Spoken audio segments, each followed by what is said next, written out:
Welcome back mga teknik sa aking YouTube channel. May panibago na naman akong idea sa inyong ibibigay. Ngayon mga teknik, bibigyan ko kayo ng idea kung anong dapat nyong i-check kapag nagka-problema yung ganito nyong mini toy car, mapa, jeep, motorcycle o yung ganitong mini toy car na di-remote. Kaya mga teknik, tapusin itong video kasi iisa-isahin ko yung mga malimit na nagiging issue ng ganitong toy mini car para may idea kayo kung anong gagawin nyo at kung ano yung dapat nyong i-check.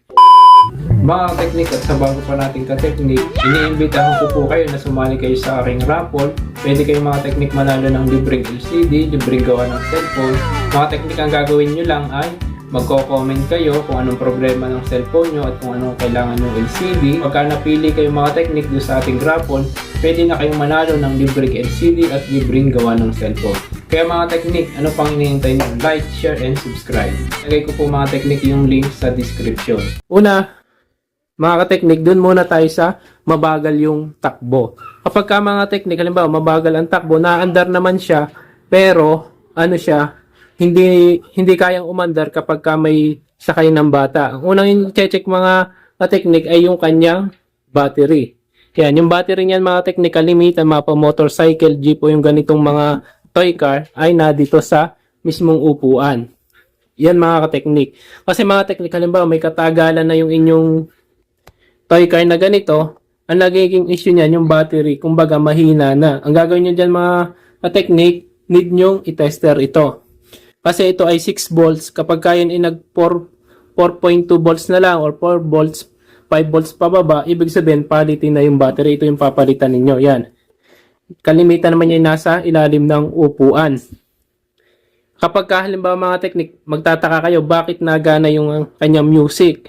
Pero naikot naman pagka nga may karga, hindi kayang paandarin. Yun nga, mahina na yung battery nyo kasi yung motor nito ay 6 volt yung supply niya. Ay kung ang battery nyo na lang ay 4 volts pababa, hindi na nyo kayang paandarin yung motor. Kumbaga mahina na yung hatak niya. Tutunog siya kasi 3.2 volts lang naman yung music niya.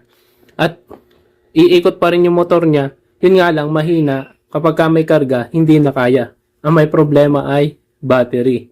Dito naman tayo mga kateknik kapag halimbawa, hindi nagana yung kanyang pedal. Kumbaga ito, pag tinapakan mo mga kateknik, yan para aandar, hindi siya nagana. Ang check nyo mga kateknik ay yung kanyang switch niyan dito. Meron yan switch dito sa ilalim. Yan. Ito. Yan yung sinasabi nating pinaka-switch niya. Kapag ka tinapakan, para umandar, i-check nyo yan. Kapag ka gusto nyo ma-check, pwede nyo itap itong dalawang wire na to, putulin nyo muna. Yan. Pagdukso ninyo, pagka umandar, ibig sabihin, ang may problema talaga yung switch. Need nyo palitan or pwede pa naman yan i-repair. I-adjust nyo lang yung mismong spring niyan para maglapat ulit yung mismong dalawang wire niya para gumana ulit. Minsan naman mga teknik na nagiging issue pa ay yung puro paabante or puro paatras. Di ba minsan may atras abante itong mga kateknik. Halimbawa, yung andar niya puro abante lang, walang atras. Ang nagiging problema niyan mga teknik ay itong switch niya. Yan. Kasi pagka pinindot mo dito, paatras yan.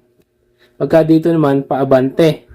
Kapag ito yung nasira na, kung saan siya tumigil, halimbawa, bago siya nasira, ay dito siya paabante, yan, ibig sabihin, ano siya, puro abante na lang talaga yung andar niya kasi dun na mismo tumapat bago masira yung switch, yan.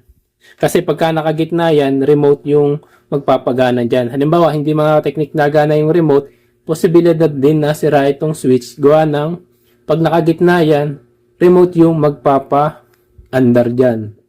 Yan. Ngayon mga teknik naman, pagka halimbawa, walang power, ito yung mismong power niya. Yan, itong kulay red. Check nyo din yung switch niya. Siyempre, yung battery, kung merong pabang karga. Yan. Sundan nyo lang yung wire. Napakaunti lang yan mga teknik. Kumbaga, basic lang yan ayusin yung ganitong mini toy car. Yan, ito nga pala yung kanyang dynamo. Minsan nasisira din to pero madalang lang. Lalo't mga bata lang ang nasa kanyan mga teknik. Yun lang naman mga teknik ang nagiging issue nito. Kalimitan, yun nga, mabagal, switch, hindi na andar. Yun lang yung mga basic nyong i-check or dapat palitan para mapagana nyo ulit. Yan, pero pinaka main issue lagi niyan, battery, kung mahina yung hatak niya. Kung sa mga problema, reverse, abante, ganun-ganun, laging mga switch, remote, yan lang mga technique. Yan mga technique, kung may tanong pa kayo, huwag nyo kalimutan mag-comment, mag-subscribe. Salamat sa panonood and God bless.